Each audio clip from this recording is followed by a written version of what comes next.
Hi everyone, welcome to Ekam IAS academy Hyderabad. So మనం ప్రతిరోజు daily current affairs discuss చేసుకుంటాం కదా. సో డైలీ కరెంట్ అఫైర్స్లో మనం హిందూ పేపర్ నుంచి తీసుకుంటాం కాన్సెప్ట్స్. అవి డిఫరెంట్ డైవర్సిటీగా తీసుకుంటాను. అంటే economy, polity, science and technology, international relations, next మనకి ఇంకా సబ్జెక్ట్స్ ఉంటాయి కదా, వాటన్నింటి నుంచి తీసుకుని మీకు ఎగ్జామినేషన్ పరంగా ఎంతవరకు ఏవి అవసరమో అవన్నీ కూడా స్మార్ట్గా మీకు నోట్స్ లాగా నీట్గా ఇచ్చేస్తున్నాను ప్రతిరోజు. వీటితో పాటు మనం ఎవ్రీ ఆల్టర్నేటివ్ డే ఒక ఈవెంట్ అయితే డిస్కస్ చేసుకుంటాం, ఒక కరెంట్ ఈవెంట్స్ని డిస్కస్ చేసుకుంటాం, ఒక ఈవెంట్ని. వాటితో పాటు 5 ప్రిలిమ్స్ క్వశ్చన్స్ కూడా ఎండింగ్లో మనం ప్రతి డైలీ కరెంట్ అఫైర్స్ ఎండింగ్లో మనం డిస్కస్ చేస్తాం. సో ఇవాళ డైలీ కరెంట్ అఫైర్స్ ఏమున్నాయి, దానికి సంబంధించిన ప్రిలిమ్స్ క్వశ్చన్స్ ఏమున్నాయో క్లియర్గా ఇన్ఫర్మేషన్ అనేది మీకు బ్యాక్గ్రౌండ్ హిస్టరీతో కలిపి, సో ప్రజెంట్ ఏం జరుగుతుంది, నెక్స్ట్ ఫ్యూచర్ ప్రిడిక్షన్స్ ఏమున్నాయి, వే ఫార్వర్డ్ ఏముంది, ఇవన్నీ కూడా మీకు క్లియర్గా డిస్కస్ చేస్తాను.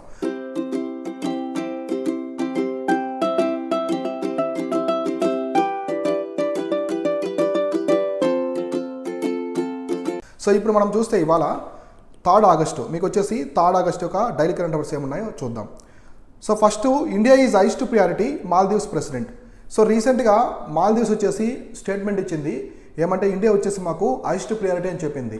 మామూలుగా మనము ఇంటర్నేషనల్ రిలేషన్స్ అంటే అంతర్జాతీయ సంబంధాల ప్రకారం చూసుకుంటే మాల్దీవ్స్లో ఇంతకుముందు ఉన్న ప్రెసిడెంట్ సో చైనాకి ఫేవర్గా ఉండేవాడు. సో ఇప్పుడు ప్రెసిడెంట్ వచ్చేసి ఇప్పుడున్న ప్రెసిడెంట్ ఇండియాకి ఫేవర్గా ఉన్నారు. సో ఈ గ్లోబల్ పాలిటిక్స్ అనేవి చేంజ్ అవుతూ ఉంటాయి అన్నమాట. So based on their government, so government base చేసుకుని ఉంటాయి అట్లా. ఇప్పుడు మనకి ఇక్కడ ఏం చెప్తున్నారంటే వాళ్ళు 2 countries sign a cyber security pact. So 2 countries కూడా అగ్రిమెంట్ చేసుకున్నాయి. ఏం చేసుకున్నాయంటే సైబర్ సెక్యూరిటీ ఫ్యాక్ట్ అనేది చేసుకున్నాయి అనమాట. To promote closer cooperation, exchange of information. అంటే ఈ సైబర్ సెక్యూరిటీ ద్వారా ఇన్ఫర్మేషన్ అనేది ఎక్స్చేంజ్ చేసుకుంటారు. అంటే క్రైమ్స్కి సంబంధించినవి కానీ, హ్యాకర్స్కి సంబంధించినవి, ఇట్లాంటి ఇన్ఫర్మేషన్ అంతా ఇస్తారు. అంటే మాల్దీవ్స్ చిన్న కంట్రీ కాబట్టి దానికి టెక్నాలజీ పరంగా కానీ, ఐటీ పరంగా, మనకి కంప్యూటర్ కమ్యూనికేషన్స్ పరంగా మనం వాళ్ళకి హెల్ప్ చేస్తాము. అలానే మనకి ఏదైనా ఇన్ఫర్మేషన్ కావాలనుకుంటే సైబర్ సెక్యూరిటీ పరంగా వాళ్ళు కూడా మనకి ఎక్స్చేంజ్ ఆఫ్ ఇన్ఫర్మేషన్ అయితే ఇస్తారు. సో ఇక్కడ the Maldives on Tuesday signed a cyber security agreement with India as both sides affirmed bilateral to strengthen ties to make transitional crimes and terrorism. So ఈ keyword important. So ఇటువంటి keywords బాగా mention చేసుకోవాలి. Transitional crimes and terrorism. So క్రైమ్స్కి సంబంధించింది కావచ్చు, as well as టెర్రరిజానికి, తీవ్రవాదానికి సంబంధించింది కూడా వాళ్ళు ఇక్కడైతే తీసుకున్నారనమాట మెయిన్గా ఈ అగ్రిమెంట్లో. ఇది ఇండియన్ ఓషన్ రీజన్ వచ్చేసి ఇండియన్ ఓషన్.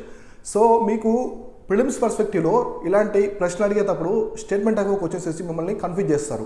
సో వాళ్ళు రీజన్ మారుస్తారు, ఇండో పసిఫిక్ రీజన్ అంటారు. సో ఇట్లాంటివి రాంగ్ ఉంటాయి, చూసుకోవాలి.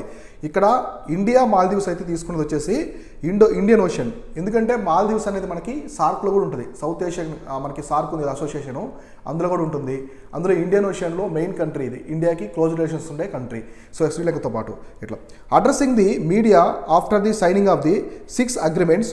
సో ప్రెసిడెంట్ ఇబ్రహీం హిబు, సో గుర్తుపెట్టుకోండి, ప్రెసిడెంట్ ఇబ్రహీం హిబు Solih expressed gratitude to India for helping extend to fight to COVID-19 pandemic, for providing landing gift craft and utility vehicles to Maldives national defence sports. So ఇక్కడ ఏం చెప్తున్నారంటే, so COVID టైంలో మాల్దీవ్స్కి India చాలా help చేసింది. Vaccines మొత్తం పంపించాం మనము. సో వ్యాక్సిన్స్ పంపించిన తర్వాత ఇంకా వాళ్ళకి డిఫెన్స్ ఫోర్సెస్ పరంగా కూడా మనం వాళ్ళకైతే హెల్ప్ చేసామన్నమాట. సో ఇవి కూడా మనము నోట్ చేసుకోవాలి. తర్వాత the MAO, so memorandum of understanding signed today on cyber security aims to promote closer cooperation. So promote closer cooperation and exchange of information so pertaining to cyber security. ఈ point అర్థం చేసుకోవాలి.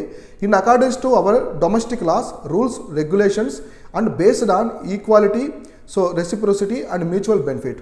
So అంటే ఇక్కడ మనం చేసుకునే ఈ చట్టాల ప్రకారము, సో ఇప్పుడు ఫర్ ఎగ్జాంపుల్ ఇండియా నుంచి ఒక క్రిమినల్ మాల్దీవ్స్లోకి వెళ్ళాడు అనుకోండి. సో మాల్దీవ్స్లోకి వెళ్ళినప్పుడు మనం ఈ అగ్రిమెంట్ ద్వారా మనకి ఇన్ఫర్మేషన్ ఇస్తాం. ఈ క్రిమినల్ మా దేశంలో ఉన్నారు, మేము మీకు అప్పగిస్తామని ఇటువంటి ఇన్ఫర్మేషన్ అనేది ఎక్స్చేంజ్ చేసుకుంటారనమాట. సో ఇది ఉంటుంది ఈ అగ్రిమెంట్లో.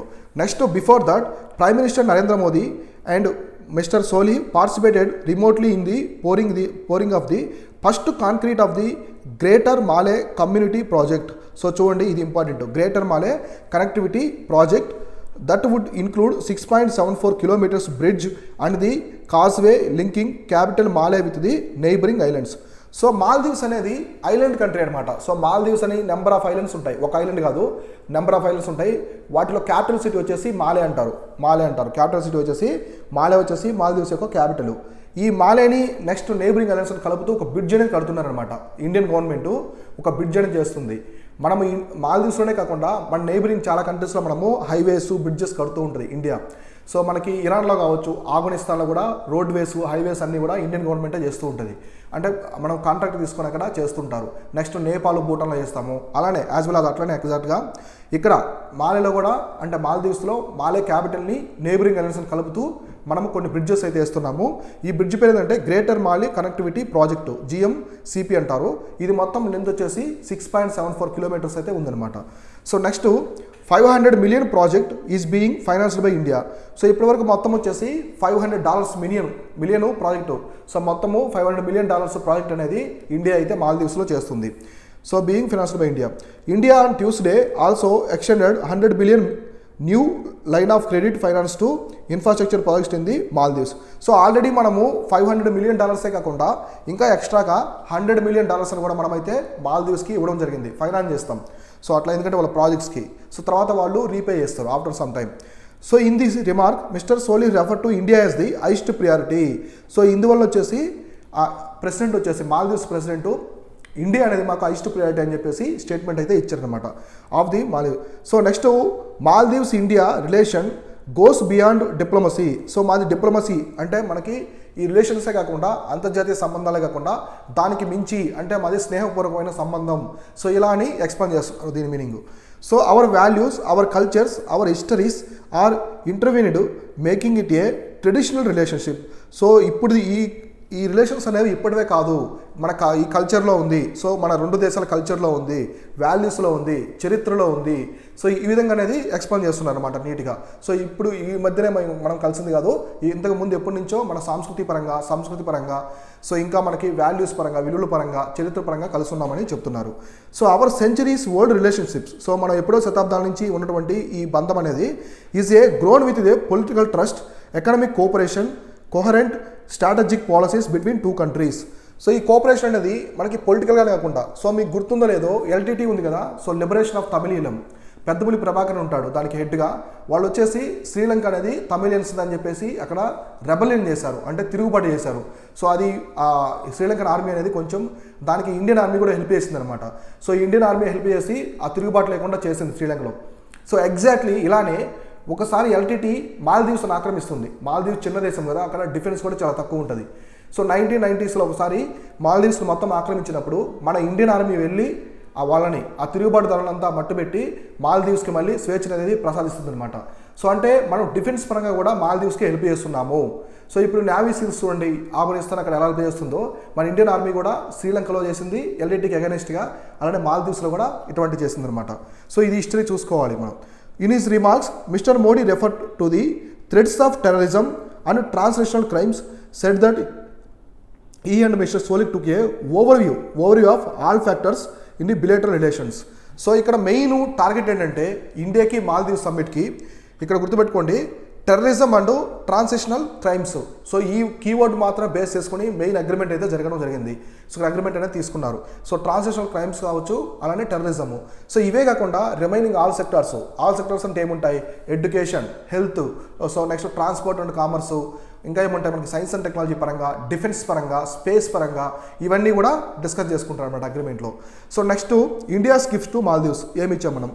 To strengthen Maldivian maritime capacity, India has announced the gifting of a second landing assault craft to the Maldives National Defence Force. So మనము వాళ్ళకి కొన్ని డిఫెన్స్ ప్రొడక్ట్స్ కూడా ఇస్తూ ఉంటారన్నమాట. సో మనకి రిలేషన్స్లో కొన్ని అగ్రిమెంట్స్ ద్వారా డిఫెన్స్ పరంగా కూడా మనము కొంచెం హెల్ప్ అయితే చేస్తూ ఉంటాం. ఎవరికి, మాల్దీవ్స్ వాళ్ళకి ఇస్తూ ఉంటాం.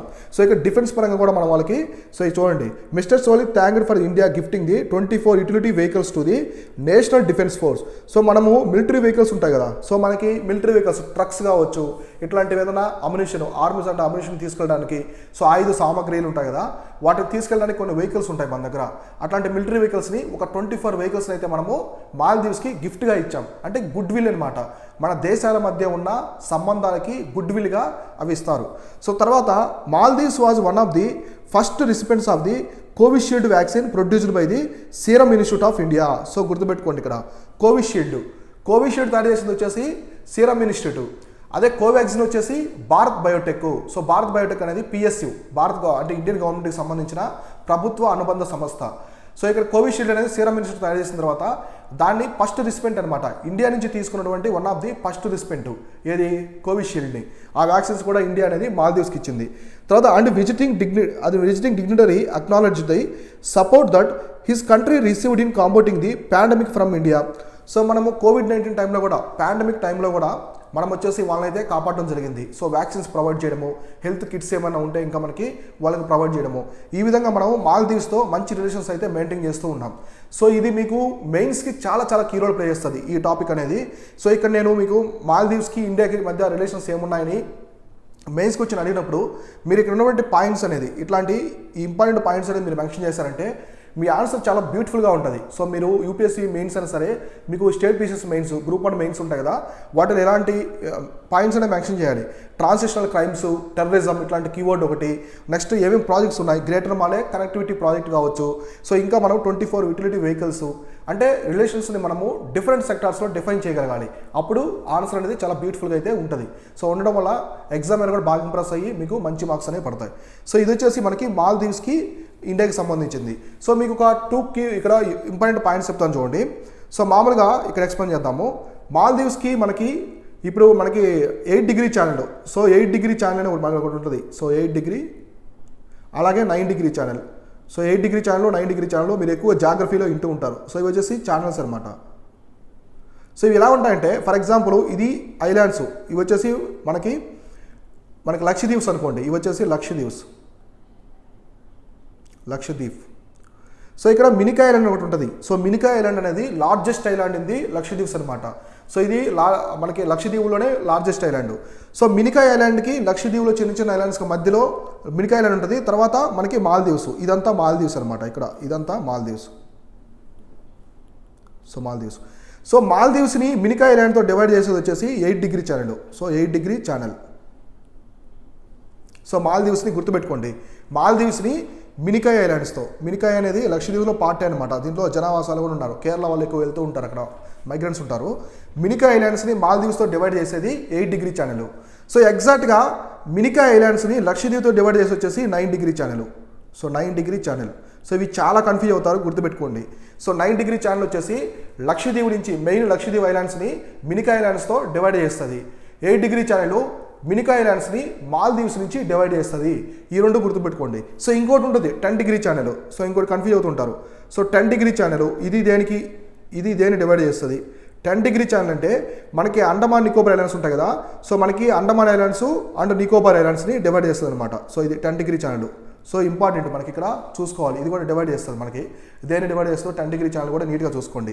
సో ఇట్లా మీకు ఈ విధంగా నీట్గా చూసుకోవాలి. మొత్తం వచ్చేసి 10 డిగ్రీ ఛానల్ అంటే ఏంటి, 8 డిగ్రీ ఛానల్ అంటే ఏంటి, 9 డిగ్రీ ఛానల్ దేన్ని డివైడ్ చేస్తుంది అని కూడా క్లియర్ కట్గా ఇన్ఫర్మేషన్ అంతా కూడా చూసుకోవాలి. సో ఇది వచ్చేసి మామూలుగా మాల్దీవ్స్కి సంబంధించిన ఇన్ఫర్మేషన్ ఇచ్చాను కాబట్టి ఇవన్నీ ఎక్స్ప్లెయిన్ చేయడం అయితే జరిగింది. సో మీరు ఈ విధంగా మాల్దీవ్స్కి ఇండియాకి సంబంధించి ఓల్డెన్ డేస్లో ఏమన్నా ఇంపార్టెంట్ ఫ్యాక్ట్స్ ఉన్నాయా, సో వరల్డ్ ఇండస్ట్రీలో ఏమైనా ఇంపార్టెంట్ ఫ్యాక్ట్స్ ఉంటే రాసి పెట్టుకోండి. నేను ఇంతకుముందు చెప్పాను కదా, మాల్దీవ్స్లో ఎల్టీటీ ఉన్నప్పుడు కాపాడింది ఇండియన్ గవర్నమెంట్ అనేది, ఎవాక్యుయేషన్ చేసి కాపాడింది చెప్పాను కదా, అది దానికి సంబంధించిన ఆపరేషన్ పేరు ఏమైనా ఉందా, ఇట్లాంటివన్నీ కూడా నోట్ చేసి పెట్టుకోవాలి 360 డిగ్రీస్లో.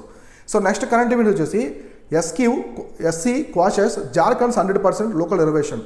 సో సుప్రీంకోర్టు అయితే జార్ఖండ్ గవర్నమెంట్ పెట్టిన 100% లోకల్ రిజర్వేషన్ని మొత్తం కొట్టేసిందనమాట. ఎందుకో ఇప్పుడు మనం చూద్దాం. So HD as termed move impermissible. So ఇది వచ్చేసి ఇది పర్మిషబుల్ కాదు అని చెప్పారు. 100% లోకల్ రిజర్వేషన్ ఎక్కడ ఇవ్వరు. సో ఇక్కడ మీకు తెలంగాణ గురించి కూడా మీకు ఎక్స్ప్లెయిన్ చేస్తాను. సో మనకి జాబ్ నోటిఫికేషన్స్ ఇక్కడ రిజర్వేషన్స్ ఏ విధంగా ఇస్తారు లోకల్స్ది చూద్దాం. The supreme court on Tuesday quashed the Jharkhand's government's 2016 decision to grant 100% reservation to local people in 13 scheduled areas in public jobs upheld the High Court decision that had termed the government decision discretionary and impermissible. So మామూలుగా high court అయితే చెప్పింది అనమాట. So ఇది discrimination ఉంది ఈ విధంగా పెట్టడం అనేది. సో నెక్స్ట్ ఇంపర్మిషబుల్ అని చెప్తున్నారు, అంతే కదా. ఇప్పుడు ఒక స్టేట్లో మనము జాబ్స్కి అప్లై చేసినప్పుడు పక్క స్టేట్ వాళ్ళకు కూడా 15% అలా ఉంటాయి. సో 15% అలా ఇస్తూ ఉంటారు. సో జాబ్స్ అనేది అవుట్ ఆఫ్ స్టేట్ వాళ్ళకు కూడా ఇస్తుంటారు. అంటే ఇప్పుడు ఆ స్టేట్లో ఇప్పుడు మనకి ఫర్ ఎగ్జాంపుల్ ఆంధ్రప్రదేశ్ అనుకోండి. సో ఆంధ్రప్రదేశ్ గ్రూప్ 1 ఎగ్జామ్ జరుగుతుంది. సో ఆంధ్రప్రదేశ్ గ్రూప్ 1 ఎగ్జామ్లో క్వాలిఫైయింగ్ పేపర్స్ ఉంటాయి, తెలుగు పేపర్ ఉంటుంది, ఇంగ్లీష్ పేపర్స్ ఉంటాయి. మీకు తెలుగు వచ్చిందనుకోండి, ఇప్పుడు తెలంగాణ వాళ్ళు కావచ్చు, తమిళనాడు వాళ్ళు, ఒడిస్సా వాళ్ళు, ఛత్తీస్గఢ్ వాళ్ళు నేబరింగ్ ఉంటారు కదా, వాళ్ళకి తెలుగు లాంగ్వేజ్ మాట్లాడడము, రాయడము, అట్లానే మొత్తం చదవడం వచ్చిందనుకోండి, వాళ్ళు అటెంప్ట్ చేయొచ్చు. ఆ తెలుగు క్వాలిఫైయింగ్ పేపర్ కూడా రాసి 15% జాబ్స్ అనేది వాళ్ళకి అలకేట్ చేస్తుంటారు, నాన్ లోకల్స్కి అలకేట్ చేస్తుంటారు. ఈ విధంగా నాన్ లోకల్స్కి ఆ విధంగా ఉంటుంది. సో కాకపోతే టీఎస్పీఎస్సీ మనకి తెలంగాణ గవర్నమెంట్ ఏమైందంటే, సో ఫస్ట్ నోటిఫికేషన్ అనమాట, తెలంగాణ వచ్చిన తర్వాత ఫస్ట్ నోటిఫికేషన్ అవడం వల్ల వీళ్ళు 90% రిజర్వేషన్ లోకల్స్కి అనేది ఇస్తున్నారు. 100% కాదు, 95%. సో మినిమం పర్సంటేజ్ అనేది నాన్ లోకల్స్కి అయితే ఇవ్వాలన్నమాట, ఖచ్చితంగా ఇవ్వాలి. 100% లోకల్ రిజర్వేషన్ అయితే యాక్సెప్ట్ చేయదు, ఇండియాలో ఏది కూడా యాక్సెప్ట్ చేయదు, ఏ స్టేట్ యాక్సెప్ట్ చేయదు, హైకోర్టు యాక్సెప్ట్ చేయదు, అలాగే సుప్రీంకోర్టు కూడా యాక్సెప్ట్ చేయదు. సో ఇట్లా తెలంగాణ అయితే 95% తీసుకొచ్చింది, 5% అనేది నాన్ లోకల్స్ అని చెప్పింది అనమాట. కాబట్టి ఇది యాక్సెప్టెడ్, వాళ్ళు ప్రెసిడెన్షియల్ ఆర్డర్ ద్వారా తీసుకొచ్చారు తెలంగాణ గవర్నమెంట్. సో ఇక్కడ ఏమైందంటే జార్ఖండ్లో వాళ్ళు 100% షెడ్యూల్ ఏరియాలో వాళ్ళకి ఇవ్వాలని ట్రై చేసింది, కాకపోతే ఇది తప్పని చెప్పింది. The top court said, the supreme court ఏం చెప్తుందంటే, the citizens have equal rights, and the total exclusion of others by the creating an opportunity for one class is not contemplated by the founding fathers of the Constitution of India. So మనకి రాజ్యాంగం ఏం చెప్తుందంటే, ఇండియాలో స్టేట్కి citizenship అనేది లేదు, యుఎస్లో ప్రతి స్టేట్కి సిటిజన్షిప్ ఉంటుంది. సో వీళ్ళు ఏ స్టేట్కి సంబంధించిన వాళ్ళు, వీళ్ళు ఏ స్టేట్కి సంబంధించిన వాళ్ళు అనే సిటిజన్షిప్ ఉంటుంది, ప్లస్ కంట్రీ సిటిజన్షిప్ కూడా ఉంటుంది అమెరికాలో, అంటే డ్యూయల్ సిటిజన్షిప్ ఉంటుంది అనమాట. సో మనకి ఒకే సిటిజన్షిప్, ఇండియన్, ఓన్లీ ఇండియన్ అంతే. సో నేను భారతీయ పౌరుణ్ణి, నేను ఏ స్టేట్కి వెళ్ళా, జమ్మూ అండ్ కాశ్మీర్ వెళ్ళా, మేఘాలయ వెళ్ళా, సో తమిళనాడు వెళ్ళా, నెక్స్ట్ మహారాష్ట్ర వెళ్ళా, ఎక్కడికి వెళ్ళినా కూడా మనం వచ్చేసి భారతీయ పౌరుడే అనమాట. సో భారతీయ పౌరుడు, ఇండియన్ సిటిజనే, అంతే తప్ప స్టేట్కి ఏముండదు. కాబట్టి మనము ఏ స్టేట్ నోటిఫికేషన్లో ఉన్నటువంటి పబ్లిక్ జాబ్స్కైనా అప్లై చేసే అధికారం అనేది మిగతా స్టేట్ వాళ్ళకి కూడా ఉంటుందన్నమాట. ఎంత పర్సెంటేజ్ ఉంటుంది, అది బేస్డ్ ఆన్ స్టేటు. సో ఇప్పుడు ఏపీ 15% ఇచ్చింది, తెలంగాణ 5% ఇచ్చింది, ఇంకో స్టేటు ఇంకొక రేషియో ఉంటుంది. సో ఖచ్చితంగా మినిమం రేషియో అయితే ఇవ్వాలన్నమాట, ఇక్కడ అదే చెప్తున్నారు. So the bench of justice mister Shah and B V Nagarathna said, in view of above the discussion, for the reasons stated above, we uphold the common impunged judgment and order passed by the High Court declaring the impunged notification or order dated July 14, 2016 as unconstitutional under ultra virus articles 14, 16 of 2, 16 of 3 and 35 of AI of the Indian Constitution. ఇక్కడ articles ఉంటాయి, ఇక్కడ మీరు articles తెలుసు కదా, 14 equality before law, మనకి ఇవి ఉంటాయి కదా ఈక్వాలిటీ బిఫోర్ లా. సో అందరూ కూడా చట్టం ముందు సమానమే. సో ఇట్లాంటివి. నెక్స్ట్ ఇంకా మనకి 16 ఆర్టికల్ 16 కావచ్చు, ఆర్టికల్ 16 of 2 ఒకటి, 16 of 3, ఇవన్నీ కూడా ఏంటి ఫండమెంటల్ రైట్స్కి సంబంధించినవి. నెక్స్ట్ 35 ఆర్టికల్ 35 కావచ్చు. సో ఇవన్నీ కూడా వైలేషన్ చేసినట్టు అనమాట. సో ఇవి ఆర్టికల్స్ అన్నీ కూడా వైలేషన్ అవుతున్నట్టుగా సుప్రీంకోర్టు అనేది డిజిగ్నేట్ చేసింది. కాబట్టి ఈ 100%, సో 100% లోకల్ రిజర్వేషన్ అనేది అన్కాన్స్టిట్యూషనల్. సో ఇది రాజ్యాంగ విరుద్ధమని సుప్రీంకోర్టు అయితే ఇక్కడ చెప్పడం జరిగింది. So in 2016 the government has invited applications for the post of trained graduate teacher in government schools with 100% reservation for the local candidates residents of the 13 scheduled areas. So వీళ్ళు ఏం చేశారంటే జార్ఖండ్ గవర్నమెంట్ 2016లో 2016లో మనము teachers recruit చేసుకుంటాం కదా మన తెలుగు స్టేట్స్లో DSC అని, అట్లనే వాళ్ళు కూడా అక్కడ టీచర్స్ రిక్రూట్మెంట్ అనేది స్టార్ట్ చేశారనమాట. అక్కడ వాళ్ళు షెడ్యూల్ ఏరియాస్లో ఏం చేశారంటే 100% లోకల్ రిజర్వేషన్ ఇచ్చేస్తాము వీళ్ళకి, ఇంకా ఎవరికి బయట వాళ్ళకి లేకుండా 100% ఇస్తామని చెప్పారు. సో అక్కడ కోర్టుకి అయితే అది యాక్సెప్టబుల్ అయితే చేయలేదు కోర్టు. ఎందుకంటే ఎక్కడ ఎవరైనా సరే, ట్రైబల్స్ కావచ్చు, ఏ రీజన్ అయినా సరే 100% లోకల్ రిజర్వేషన్ అనేది ఇవ్వకూడదు. సో మినిమం పర్సంటేజ్ అనేది నాన్ లోకల్స్ కూడా ఇవ్వాలి. ఎందుకంటే మన ఇండియాలో స్టేట్కి సపరేట్ సిటిజన్షిప్ అంటూ ఉండదు. You have only one citizenship మాత్రమే ఉంటుంది, మనకి సింగిల్ సిటిజన్షిప్ అంటాము. ఇది వచ్చేసి మనము బ్రిటన్ నుంచి తీసుకున్నాం.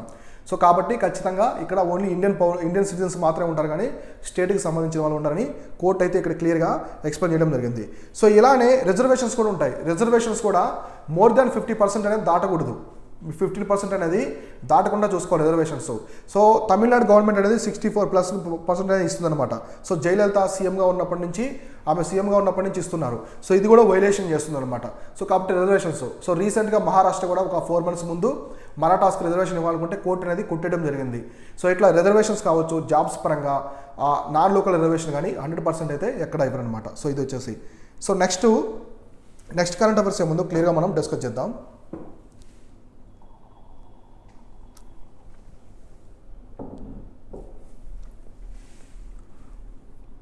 So wild life protection bill. So wild life protection act మీకు తెలుసు కదా, 1972లో ఇంప్లిమెంట్ చేశారు wild life protection act. So ఇక్కడ ఏం చెప్తున్నారంటే wild life protection bill gets approval from Lok Sabha. So ఇది ఒక బిల్ అయితే తీసుకొచ్చారు వైల్డ్ లైఫ్ ప్రొటెక్షన్ సంబంధించి. సో దీని గురించి చూద్దాం. The Lok Sabha on Tuesday passed the wild life protection amendment bill. అంటే మనకి already wild life protection act ఉంది. So wild life protection act అనేది మనకి ఆల్రెడీ ఉంది, 1972లో తీసుకొచ్చారు. దీని వచ్చేసి 1972 తీసుకొచ్చారు. ఇది ఆల్రెడీ గ్రూప్ 1 ఎగ్జామినేషన్లో అడిగారు, ఏబిపిఎస్సిలో డైరెక్ట్ బిట్ అడిగారు. So wild life protection act was implemented in the which of the following year అని. సో ఇట్లా ఇది బయోడైవర్సిటీ యాక్ట్ కావచ్చు, ఎన్విరాన్మెంటల్ యాక్ట్, ఇవన్నీ కూడా నీట్గా క్లియర్ కట్గా చూసుకోవాలి. సో రీసెంట్గా చూడండి యూపీఎస్సీలో కూడా వాళ్ళు డైరెక్ట్గా బయోడైవర్సిటీ యాక్టివిటీ కింద ప్రశ్న అనేది డైరెక్ట్ అడిగారు. సో ఈ విధంగా చూసుకోవాలి. వీటికి అమెండ్మెంట్ అనేది తీసుకొచ్చారు, మనకి వైల్డ్ లైఫ్ ప్రొటెక్షన్ యాక్ట్ మీద అమెండ్మెంట్ తీసుకొచ్చారు. With no significant modifications to version of the bill presented in the house of the discussion. So ఈ బిల్ అయితే విత్ నో సిగ్నిఫికెంట్, సో ఎక్కువ మోడిఫికేషన్స్ అనేవి లేకుండా తీసుకురావడం జరిగింది. A nearly 5 hour discussion saw parliamentarians across the party lines discuss and suggest amendment to the bill, but none of these made their way to final version of the bill that was passed by the house. So కొందరైతే అంటే all party meeting discussion అయితే చేస్తారు, ప్రతి bill మీద discussion చేసిన తర్వాత ప్రతి ఒక్కరి రికమెండేషన్స్ తీసుకుంటారు. సో ఎటువంటి అంటే ఒపీనియన్స్ తీసుకుంటారు అనమాట, ఏమి ఇంట్రొడ్యూస్ చేయాలి, ఏం తీసేయాలి అని చెప్పేసి నీట్గా అయితే చేయడం జరుగుతుంది. సో ఇక్కడైతే ఎటువంటి వాళ్ళు సజెస్ట్ చేసినప్పుడు కూడా ఎటువంటి అమెండ్మెంట్స్ కానీ ఇవన్నీ ఉంటాయి కదా, మామూలుగా వాళ్ళు ఇచ్చినటువంటి రికమెండేషన్స్ అయితే యాక్సెప్ట్ చేయలేదు ఇక్కడ. The key thrust of the bill is to make Indian law compatible with the convention of international trade and endangered species of wild fauna and flora. మనకి సైట్స్ ఉంది కదా, సో సైట్స్ అంటే convention on international trade in endangered species of the wild fauna and flora. So దీనికి సంబంధించి అయితే నీట్గా వాళ్ళు తీసుకొచ్చారు, ఈ బిల్లుకి సంబంధించి ఏమైనా తీసుకురావాలని ట్రై చేశారు. There were 50 amendments to the act proposed in the bill. మామూలుగా ఈ బిల్లో వచ్చేసి మొత్తం 50 సవరణలు అయితే తీసుకొచ్చారనమాట, 50 సవరణలు.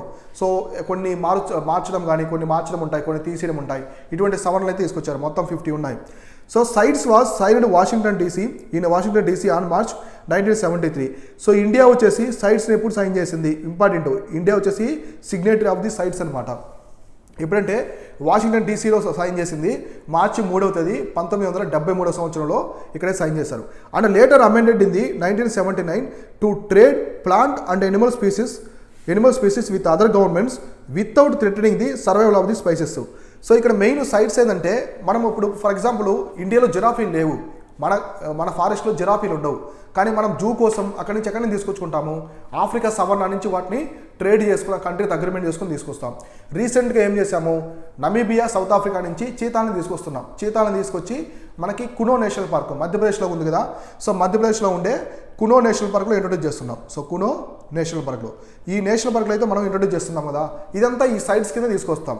అంటే ఆ జంతువులకి ఎలాంటి హాని చేయకుండా ట్రేడ్ అనేది చేస్తారు, కంట్రీస్ మధ్య ట్రేడ్ అనేది చేస్తారు. వాటిని కూడా కన్జర్వేషన్ అనమాట, వాటిని సంరక్షించుకునే విధంగా తీసుకురావాలి. ఇప్పుడు చీతాలను తీసుకొచ్చి ఈ నేషనల్ పార్క్లో 1 year ట్రయల్ వేస్తారు, మొత్తం 1 year ట్రయల్ వేస్తారు. అవి ఇక్కడ ఈ వాతావరణానికి, ఈ టెర్రైన్కి, మొత్తం ఈ టోపోగ్రఫీకి బతకగలవు, సర్వైవ్ కావాలనుకుంటే అవుతాయి అనుకుంటే వాటిని కంటిన్యూ చేస్తారన్నమాట ఇక్కడ. లేకుంటే వాటిని ఇమ్మీడియట్గా రివాక్యుయేషన్ చేసి మొత్తము అక్కడ తీసుకెళ్ళిపోతారు, ఎక్కడ మళ్ళీ సేమ్ కంట్రీలోనే ఇంట్రొడ్యూస్ చేస్తారనమాట. ఈ విధంగా ఇక్కడ చేస్తారని చెప్పేసి ఉందన్నమాట. సైడ్స్కి అనుగుణంగానే అన్ని ప్రొవిజన్స్ ఉంటాయి, దానికి సంబంధించే వెళ్ళాలి మీరు. Next the wild life protection bill which was introduce in the Lok Sabha in 2021 winter session was sent to standing committee for discussion and amendments. So ఇది 2021 వింటర్ సెషన్లోనే, శీతాకాల సమావేశాల్లోనే ఇంట్రొడ్యూస్ చేయడం జరిగింది. తర్వాత 4 months తర్వాత ఇది వచ్చేసి స్టాండింగ్ కమిటీకి పంపించారనమాట. So following 4 months of deliberation April this year the parliamentary standing committee on science and technology, environment, forest and climate change submitted its report to the proposed Wildlife Protection Act bill. So మొత్తం ఈ బిల్ని ఎవరెవరు propose చేస్తారంటే ఇక్కడ వచ్చే standing committee on science and technology ఒకటి, environment, forestry and climate change. So వీళ్ళే కదా వీటికి సంబంధించి వైల్డ్ లైఫ్ ప్రొటెక్షన్ సంబంధించిన బిల్స్ అన్నీ కూడా ఉంటాయి. మనకి వైల్డ్ లైఫ్ ప్రొటెక్షన్ యాక్ట్లో స్కెడ్యూల్స్ ఉంటాయి. సో స్కెడ్యూల్ 1 కింద ఏముంటుంది, స్కెడ్యూల్ 1-2 కింద ఎనిమల్స్ ఉంటాయి, స్కెడ్యూల్ 3 ఇట్లా ఉంటాయన్నమాట. అవి కూడా చూసుకోవాలి. మన టైగర్స్, ఎలిఫెంట్స్ ఇట్లాంటి స్కెడ్యూల్ 1 కింద ఉంటాయి, అంటే చాలా ప్రియారిటీ ఎనిమల్స్ అనమాట ఇండియాలో. సో ఈ విధంగా మీరు ఈ యాక్ట్కి సంబంధించిన ఓల్డ్ ఇన్ఫర్మేషన్ కూడా తీసుకోండి. నేను ఆల్రెడీ ఇంతకుముందు డైలీ కరెంట్ అఫైర్స్లో డిస్కస్ చేస్తాను వీటి గురించి. సో ఇది చూడండి. సో నెక్స్ట్ మనం చూస్తే trade deficit sold past 31 billion in July. Already నేను ఇంతకుముందు కూడా 4 days ముందు కూడా ట్రేడ్ డెఫిసిట్ గురించి ఇండియా గురించి ఎక్స్ప్లెయిన్ చేశాము. ఇందులో ఏమున్నాయి క్విక్ నోట్స్ అనేది క్లియర్గా డిస్కస్ చేసుకున్నాం. ఇక్కడ గూడ్స్ స్లిడ్, సో ఇక్కడ వచ్చేసి goods export slid even imported surged to 43.6%. Silver imports is zoomed. So మామూలుగా మనకి ఎక్స్పోర్ట్స్ అనేవి తగ్గిపోయాయి. ఇండియాలో ఎక్స్పోర్ట్స్ అనేవి చాలా తగ్గిపోయాయి. దానివల్ల ఏమైందంటే ట్రేడ్ డెఫిసిట్లోకి వెళ్ళిపోయింది. సో కాకపోతే 43.6% ఇవి తగ్గిపోయాయి కదా, మొత్తం అనేది తగ్గిపోయాయి. కాకపోతే 43.6% ఇంపోర్ట్స్ అనేవి పెరిగాయి అనమాట. 43.6% అనేది ఇంపోర్ట్స్ పెరిగాయి. అలానే సిల్వర్ ఇంపోర్ట్స్ కూడా బాగా పెరిగాయి. మనకి సిల్వర్ ఉంది కదా, సిల్వర్ కూడా బాగా పెరిగాయి. సో చూద్దాం. India's merchandise trade deficit so widened sharply to the record of the $31.02 billion in July. So ఈ విధంగా మొత్తం ట్రేడ్ డెఫిసిట్ అయితే ఈ విధంగా ఉంది. As per the preliminary trade estimate that the peg imports during the month of the $66.26 billion are 43.6% higher than the year. So ఈ imports అనేది బాగా పెరిగిపోయాయి అనమాట. మనకి జూలై మంత్లో 43.6% పెరిగాయి, అంటే $66.26 బిలియన్ అయితే పెరిగాయని చెప్తున్నారు. సో గూడ్స్ ఎక్స్పోర్ట్స్ డిక్లైన్డ్, మన ఎక్స్పోర్ట్స్ అనేవి 0.8% డిక్లైన్ అయిపోయాయి. ఇరాన్ ఇయర్ టు $35.24 బిలియన్ అనేది తగ్గిపోయాయని చెప్తున్నారు. So worth 12.8% lower than June exports. So జూన్తో పోల్చుకుంటే 12.8% అనేది తగ్గిపోయింది అనమాట జూలైలో. So imports were flat on month basis. So imports అనేవి పెరుగుతూ ఉన్నాయి. సో దిగుమతులు అనేవి పెరుగుతున్నాయి, ఎగుమతులు అనేవి తగ్గిపోతున్నాయి ఇండియాలో. So July trade deficit with is almost thrice to the $10.63 billion deficit in the year earlier. So July trade deficit అనేది ఆల్మోస్ట్ థ్రైస్ ఉందన్నమాట, ట్రిపుల్ ఉందని చెప్తున్నారు. So takes India's merchandise trade deficit for the first 4 months of the 2022-23 past 100 billion. So ఈ విధంగా ఈ trade deficit అనేది first 4 months మన financial ఇయర్లో ఫస్ట్ 4 months అనేది $100 బిలియన్ ఉందన్నమాట ట్రేడ్ డెఫిసిట్. సో వ్యాపారంలో the trade deficit stood at the $42.0 billion in the April to July. ఇప్పుడు మొత్తం మనకి 2021లో ఏప్రిల్ నుంచి జూలై వరకు $42.07 బిలియన్ అయితే ఇక్కడ ఉందని చెప్తున్నారు. This is the third month in the row monthly trade deficit breached the various records. May had clocked the deficit of $24.3 billion followed by the $26.2 billion in the June. So ఈ విధంగా చూడండి, మీకు trade deficit అనేది పెరుగుతూనే ఉంది. Trade deficit అనేది almost double అవుతుంది, thrice అవుతుంది. అసలు ట్రేడ్ డెఫిసిట్ ఎప్పుడు పెరుగుతుంది?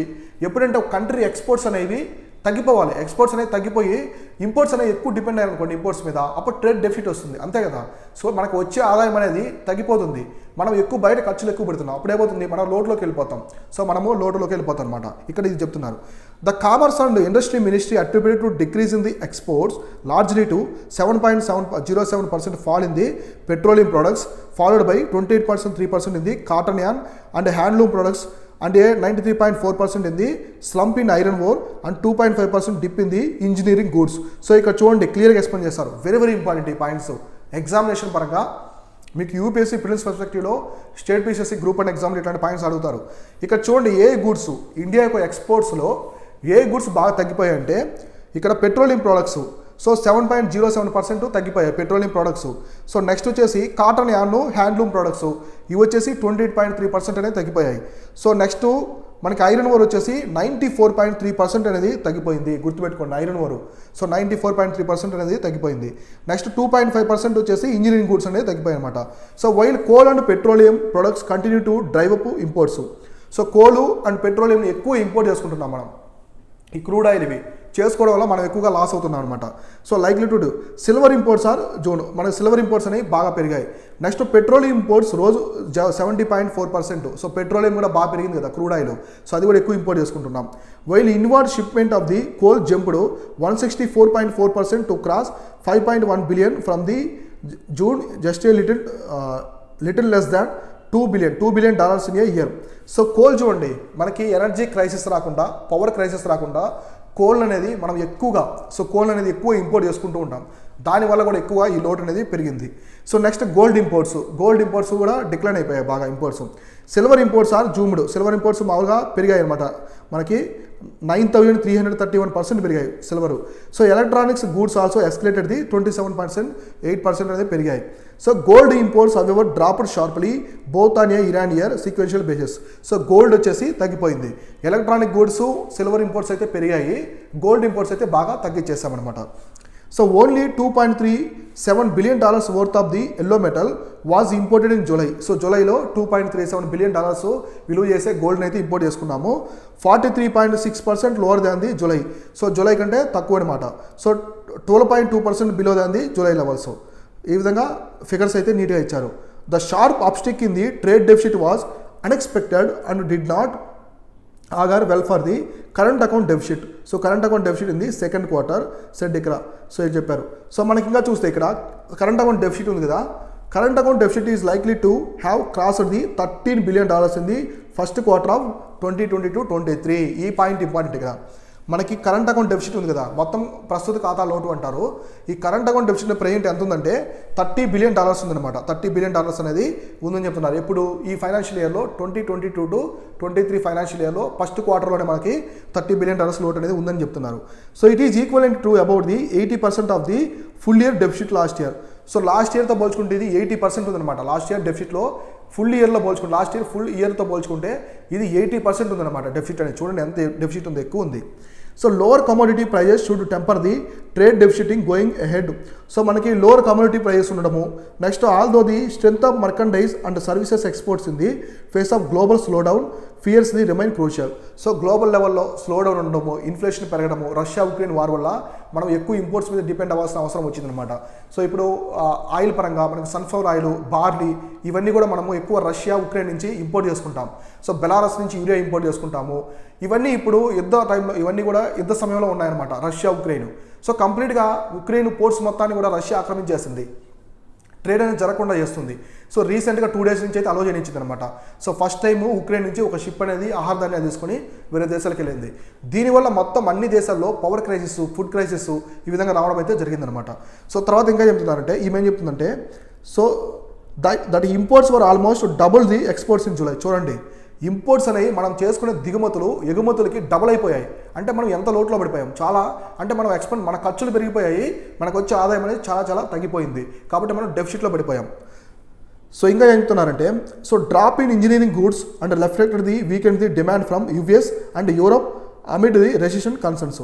సో ఈ ఇంజనీరింగ్ గూడ్స్ ఉంటాయి కదా, మనము ఇంజనీరింగ్ గూడ్స్ ఎక్కువగా ఎక్స్పోర్ట్ చేస్తాం. ఏ కంట్రీ చేస్తాం ఎక్కువ? యుఎస్ఏ, యూరోప్ అనేవి మనకి చాలా పెద్ద కన్జ్యూమర్స్ అనమాట మన ఎలక్ట్రానిక్ గూడ్స్కి, అంటే ఇంజనీరింగ్ గూడ్స్కి.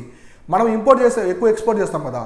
ఇప్పుడు ఆ దేశాలు రెసిషన్ వల్ల, ఆర్థిక మాంద్యం, వ్యాపార మాంద్యం వల్ల, మనకి ఇన్ఫ్లేషన్ వల్ల, ద్రవ్యోల్బణం వల్ల వాళ్ళు తీసుకోవట్లేదు, మన ఇంజనీరింగ్ గూడ్స్ని ఇప్పుడు ఇంపోర్ట్ చేసుకోవట్లేదు. చేసుకోకపోవడం వల్ల మనకి చాలా పెద్ద లాస్ అయితే జరిగిందనమాట. వీటి వల్ల ఎక్స్పోర్ట్స్ అనేది తగ్గిపోయాయి బాగా. సో ఈ విధంగా ట్రేడ్ డెఫిసిట్కి సంబంధించిన ఇన్ఫర్మేషన్ అంతా నీట్గా చూసుకోండి. ఈ ఫిగర్స్, నెంబర్స్ ఉన్నాయి కదా, $31 billion జూలైలో ఉంది. లాస్ట్ ఇయర్ ఎంత పర్సెంట్ పెరిగింది, స్టేట్మెంట్స్ అడుగుతారు మిమ్మల్ని, పెరిగిందా తగ్గిందా, లేకుంటే ఎంత పర్సెంట్ వరకు ఉంది అని కూడా నీట్గా మీరు చూసుకోవాలి. సో నెక్స్ట్ కరెంట్ అఫైర్స్ ఏమి ఇచ్చారంటే, government eases coal imports targets the stocks improve. So మనకి కోల్ ఉంది కదా, కోల్ అంటే బొగ్గు, నేల బొగ్గు ఇది ఉంటుంది. మనకి పవర్ క్రైసిస్ రాకుండా ఇండియాలో మనం ఎక్కువగా కోల్ అనేది ఇంపోర్ట్ చేసుకుంటున్నాం చైనా నుంచి, వేరే దేశాల నుంచి. సో ఇక్కడ చూడండి, stocks 50% above the normal. So ఇంతకుముందు కంటే మనం 50% ఎక్కువ అనేది చేసుకుంటున్నామని చెప్పారు. So India has eased the coal imports target for utilities owned by the state governments and the private companies according to the internal notice reviewed by Reuters. అంటే మనం ఎక్కువగా ప్రైవేట్ కంపెనీస్ ఉంటాయి, మనకి అదానీ పవర్ కావచ్చు, టాటా పవర్ వాళ్ళు, వీళ్ళందరూ కూడా కోల్ని కూడా ఇంపోర్ట్ చేసుకుంటూ ఉంటారు. తర్వాత మనకి ఎన్టీపీసీ గవర్నమెంట్కి సంబంధించినవి కూడా కోల్ని ఇంపోర్ట్ చేసుకుంటూ ఉంటాయి. So India's power ministry has asked state governments run utilities and private power producers to assess. So గవర్నమెంట్స్ని, స్టేట్ గవర్నమెంట్స్ని అలాగే ప్రైవేట్ ప్రొడ్యూసర్స్ని to assess to amount of coal needed to be imported for blending. So blending కోసం use చేయండి.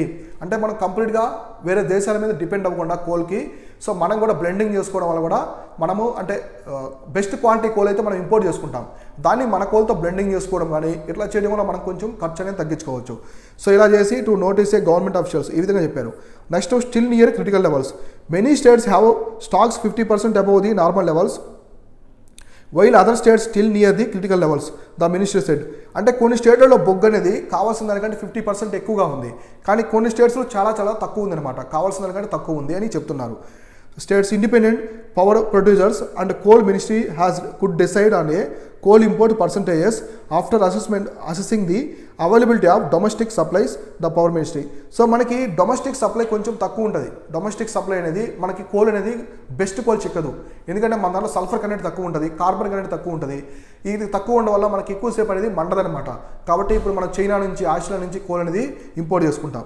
The power ministry had said in May that would be reduce domestic fuel supplies to state governments and utilities if they did not import 10% of their overall requirements to blend with the coal. So వీళ్ళు ఏం చెప్తున్నారంటే, so మీకు target అనేది ఇస్తున్నాం కంప్లీట్గా. వీళ్ళు ఏం చెప్తున్నారంటే central government so produce domestic fuel supplies to the state governments. So domestic fuel అనేది సప్లై చేస్తాం స్టేట్ గవర్నమెంట్స్ అండ్ యూటిలిటీస్కి if they did not import 10% of their overall requirements.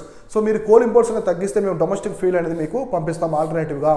Coal imports తగ్గించుకుందాము, మన కోల్ ఇంపోర్ట్స్ మీద ఎక్కువ depend అవుతున్నాం కాబట్టి మనము లాస్లో పడిపోతున్నామని చెప్పేసి చెప్తున్నారు.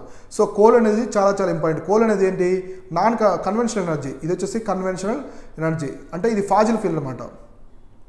సో కన్వెన్షనల్ ఎనర్జీ అనేది కోల్ సంబంధించింది. రెన్యూవబుల్ ఎనర్జీస్ ఉన్నాయి కదా మనకి, సోలార్, విండ్, ఇవన్నీ కూడా non conventional energies. Conventional energies వల్ల ఎన్విరాన్మెంట్ అనేది హాని జరుగుతుంది అనమాట. ఎన్విరాన్మెంట్కి సో పొల్యూషన్ రావడము, హాని అనేది జరుగుతుంది. ఇవి ఇంపార్టెంట్. సో ఇవి వచ్చేసి మామూలుగా డైలీ కరెంట్ అఫైర్స్ మనం డిస్కస్ చేసుకునే కరెంట్ అఫైర్స్. ఇప్పుడు మనం 5 ఇంపార్టెంట్ ప్రిలిమ్స్ క్వశ్చన్స్ గురించి డిస్కస్ చేద్దాం. నేను ప్రతిరోజు మీకు ఒక్కో సబ్జెక్ట్ తీసుకుంటాను. మన ఏన్షియంట్ ఇండియా తీసుకున్నాను, తర్వాత మోడర్న్ ఇండియా ఒకరోజు తీసుకున్నాను, ఒకరోజు జాగ్రఫీ, ఒకరోజు ఎన్విరాన్మెంట్. ఈ విధంగా మీకు statement questions, direct questions explain చేస్తాను కదా. ఇవాళ మనము కరెంట్ అఫైర్స్ క్వశ్చన్స్ డిస్కస్ చేసుకుందాం. మొత్తం 5 కరెంట్ అఫైర్స్ క్వశ్చన్స్ ఏమున్నాయో క్లియర్గా డిస్కస్ చేసుకుందాం.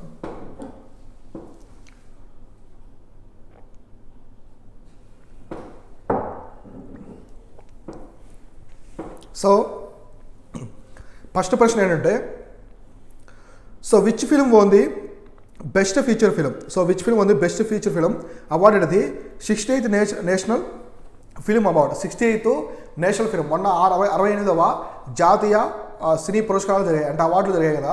సో ఫెస్టివల్ జరిగింది, దాంట్లో కొన్ని అవార్డ్స్ అయితే ఇచ్చారనమాట. బెస్ట్ మూవీ ఎవరు, బెస్ట్ యాక్టర్ ఎవరని ఇచ్చారు. సో ఇక్కడ ఆప్షన్ చూసుకుంటే ఇందులో బెస్ట్ ఫీచర్ ఫిల్మ్ ఏదని అడుగుతున్నారు. సో బెస్ట్ ఫీచర్ ఫిల్మ్ అని ఏదని అడుగుతున్నారు. ఆప్షన్స్ వచ్చేసి పుష్ప, తనహాజీ, సురారి పోట్రు, అయ్యప్పడం, కోశ్యం. ఈ ఆప్షన్స్ అయితే ఇచ్చారు.